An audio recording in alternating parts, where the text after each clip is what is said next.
¿Conoces la PNL? ¿Habrás oído hablar de programación neurolingüística?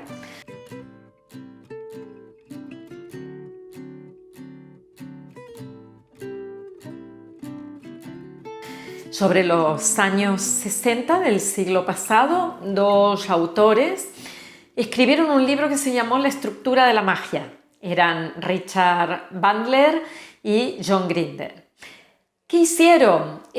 Recoger información de diferentes corrientes que estaban en boga en ese momento. Si miramos lo que era la psicología, se había, desarrollado mucho desde los años 20 lo que era el conductismo, a partir de Watson, de decir, si hago esto y lo repito, voy a obtener este resultado. O si quiero en una fobia, por ejemplo, cambiar esa conducta fóbica, veré cómo puedo hacer una exposición o una inundación o algo hasta conseguir un cambio. Posteriormente, los que no estaban muy de acuerdo en que todo se debía a la conducta, desarrollaron lo que se llamó la escuela cognitivista. Se fueron a la cabeza, todo estaba en el pensamiento y había que ver cómo modificar ese pensamiento para poder desarrollar alternativas nuevas. Sobre los años 60, 50, 60, sobre todo después de la Segunda Guerra Mundial, donde muchas corrientes se transformaron más y más en humanistas, había que recuperar al ser humano después de los desastres acontecidos. Dos guerras muy fuertes a nivel mundial dejaron devastada a aquellas personas que ponían el foco en la bondad del ser humano. Y para recuperarlo, muchos pensaron, a ver si se trata de que el daño puede estar ocurriendo a nivel familiar. Y ahí había muchas personas, entre ellas Virginia Satir, que había estudiado con la corriente gestáltica y desarrolló la terapia familiar una vez que se marchó de la escuela de Fritz Perls. Estaba Fritz Perls, que había organizado la idea de un todo contenido dentro, o que contenía ahí adentro a unas partes. Fue la escuela de la Gestalt y la observación de muchos presupuestos también que tenían que ver con cuáles son nuestras concepciones aisladas o en conjunto y cómo podemos hacer para integrarlo y ver un mundo de otra manera. Y también estaba quien por casualidad acabó desarrollando un sistema de trabajo, la hipnosis ericksoniana, que era Milton Erickson, que debido a que estuvo enfermo, estuvo en cama, se vio casi a punto de morir, intentó modificar su manera de pensar, era un sujeto sumamente creativo y ahí donde tú y yo, probablemente no sé tu nivel de creatividad, pero me baso en el mío, llegaríamos a esa lógica formal de si A es parecido a B y B es parecido a C, C es parecido a A o A es parecido a C. Pues Milton Erickson, para poder recuperarse, tuvo que salir de ese tipo de pensamiento racional y aportar mucha cosa distinta. La creatividad le permitió sobrevivir y debido a eso creó un sistema en donde, bajando la tensión, poniendo la atención en lo interior y no en lo exterior, y pudiendo de alguna forma transferir pensamientos de un lado al otro para generar cosas nuevas, para abrir el mundo utilizando metáforas, utilizando cuentos, utilizando arte, por ejemplo, poder modificar esta lógica instaurada que nos lleva siempre a un único resultado. Y cambiando todo eso, pues Si hay resultados diferentes es porque la vida se te presenta de manera distinta y tú, ante eso, reaccionas también con cambios. O sea que fue un momento de mucha evolución en los campos humanistas, ya sea antropología, psicología, sociología, incluso los campos médicos se abrieron a encontrar que cuerpo, mente, espíritu, alma, psique, pues estaban como muy interrelacionados. Y ya nos estábamos alejando un poquito de Descartes y acercándonos un poquito a la integridad del ser humano, a encontrarnos con una persona en un nivel en donde las cosas no están separadas en casilleros. Yo llego a casa y me encuentro la compuerta del brazo, la de la pierna, la del estómago, la de mi sistema nervioso, la cajita del estrés. No, todo funciona a la par y hay que prestarle atención. Y debido a que todo estaba en ebullición y se querían encontrar respuestas a la comunicación, otro día podemos hablar de la comunicación pura, porque también fue la época de Blavatsky, de quien generó la idea de la contradicción de movimiento, que alguna vez hemos hablado de eso, pues fue como abrirse a nuevos significados, a nuevas formas de ver aquello que tenía un significante racional hasta un determinado instante.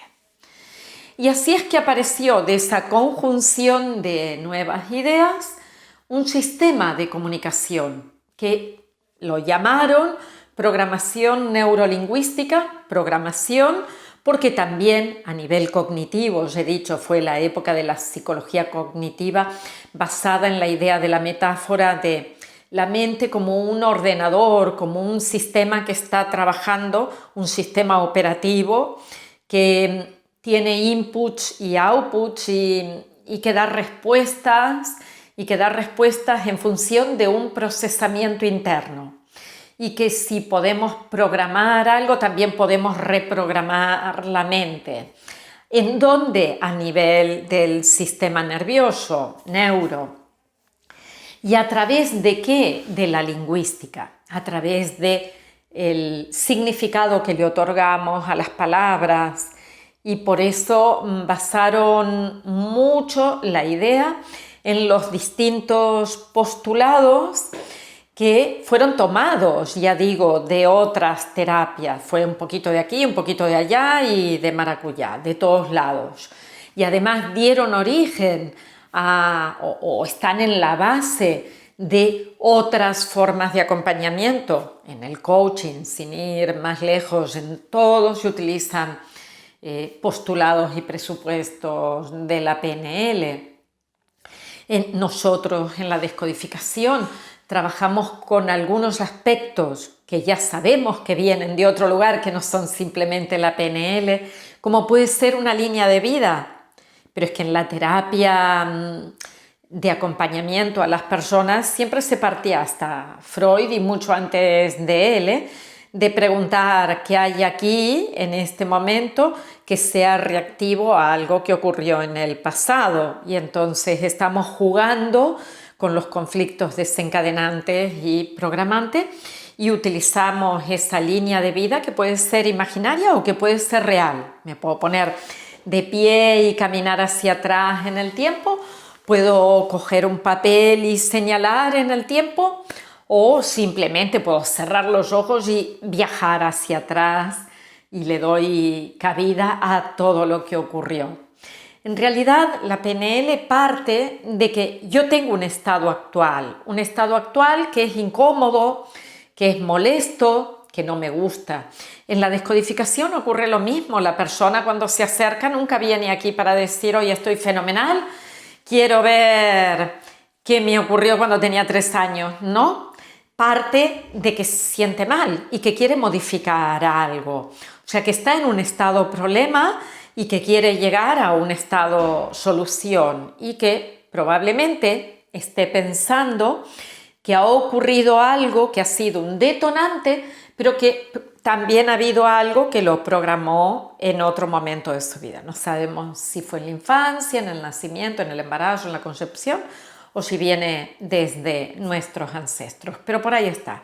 En ambas concepciones partimos de que hay un problema. En la descodificación partimos de que el problema es: tengo un síntoma físico, tengo un problema en esta existencia, o me siento que estoy comportándome de una forma que es nociva para mi vida, porque miento, porque grito, porque estoy todo el tiempo pensando en que me quieren atacar, por ejemplo, o porque me han diagnosticado una fobia, una paranoia, un trastorno esquizotípico, una depresión o una bronquitis, da igual, hay un síntoma y yo de aquí quiero salir. Por lo tanto, si quiero salir, sea descodificación o sea PNL, nos tenemos que plantar en cuál es el estado deseado, cómo te gustaría vivir.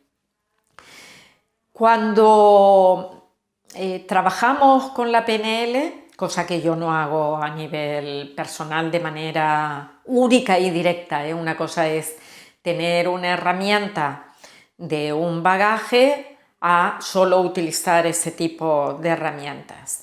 Si fuera la PNL, dice: este es el estado actual, este es el estado deseado. ¿Cuáles son las creencias que bloquean para llegar aquí? ¿Y cuáles son los recursos que tiene la persona para poder afrontarlo y cambiar, modificar?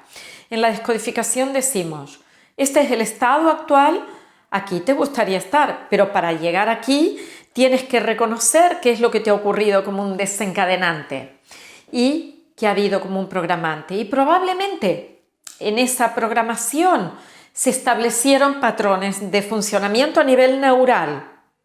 Es casi seguro de que porque una vez viví una historia, 2 veces viví algo similar, a la tercera yo sé la autopista cerebral que tengo que tomar para evitar estar en contacto con el dolor y acercarme a lo positivo. O sea, ver la similitud que podemos encontrar, pero la base teórica es distinta. Nosotros buscamos cuál es el acontecimiento movilizador y en la PNL se localizan cuáles son las presuposiciones que están en la cabeza de esa persona, de qué manera las está utilizando, cómo las podemos descubrir, si es que la persona tiene un patrón visual, auditivo o kinestésico, y cómo se puede hacer para utilizar todo eso como si fuera un recurso. Por ejemplo, programando formas de salida del estado problema y anclando la situación de bienestar. Por un lado, tenemos que ver que con determinadas herramientas de la PNL podemos acompañar, por ejemplo, una que se asume como propia, pero que tampoco la es el rapport. El rapport es cómo hago yo para acompañar a la otra persona, cómo utilizo la voz, cómo modulo. Fijaros cómo he cambiado sin darme ni cuenta, porque eso es lo que hacemos en la terapia, cómo estamos modificando nuestra posición para que la persona pueda abrir su alma y entregar ese dolor así a una bandeja en donde pueda ser observado y ser sanado. El rapport es algo que hacían todas las terapias, todas no, pero la mayoría de las corrientes más humanistas se acercan a la otra persona para permitir que ese dolor que tuvo en instantes de soledad pueda ser vivido de una manera más acompañada. Y por otro lado, todos tomamos de Epícteto, aquel filósofo griego, el que no son las cosas que nos pasan las que nos desestabilizan, sino o las que nos frustran o las que nos hacen sentir mal, sino lo que nosotros nos decimos de lo que nos pasa.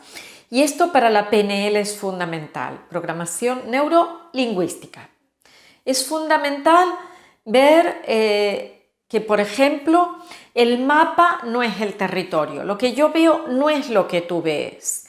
Yo puedo tener una opinión y tú puedes tener una opinión completamente distinta del mismo evento. Podemos haber hecho el mismo examen y a ti te resulta fácil y a mí tope difícil.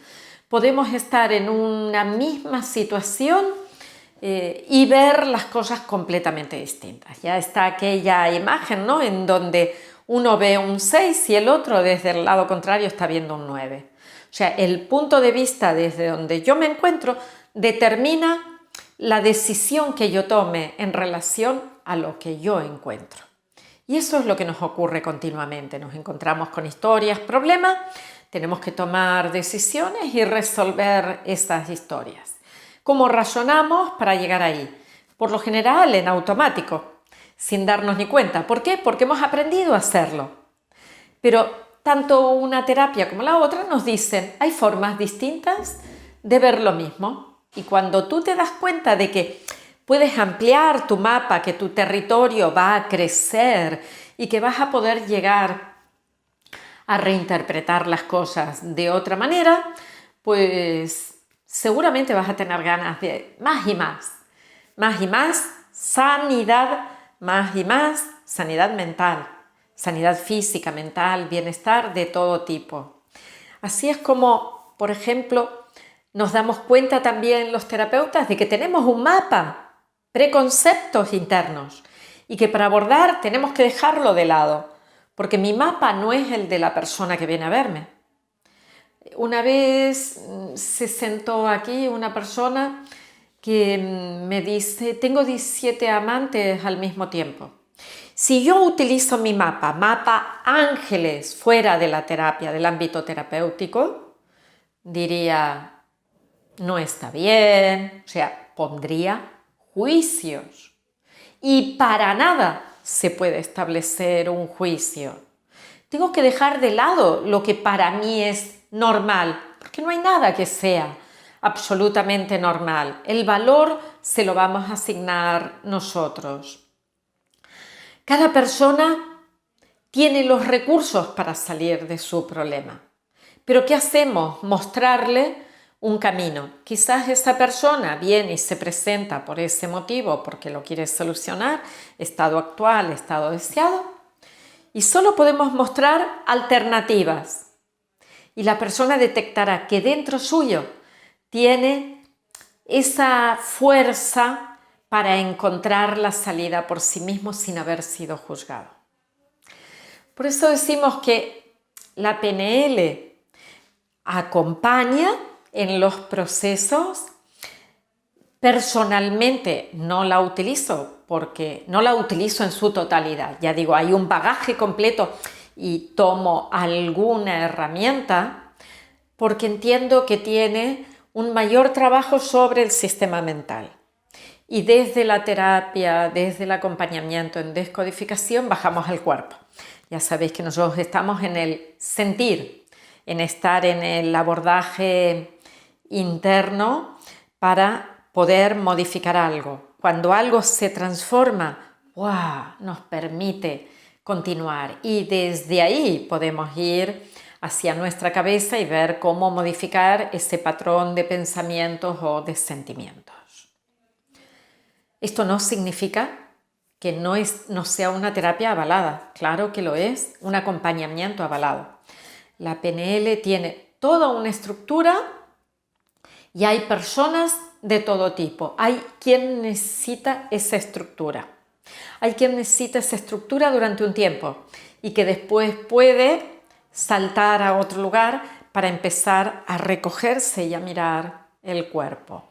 Por lo tanto, señores y señoras, tenemos de todo y cada uno de nosotros escoge el camino que le lleva al bienestar más infinito.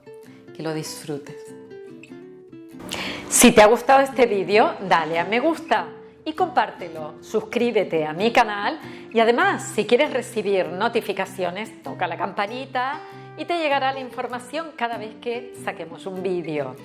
Si quieres más información, síguenos en redes y en la página web.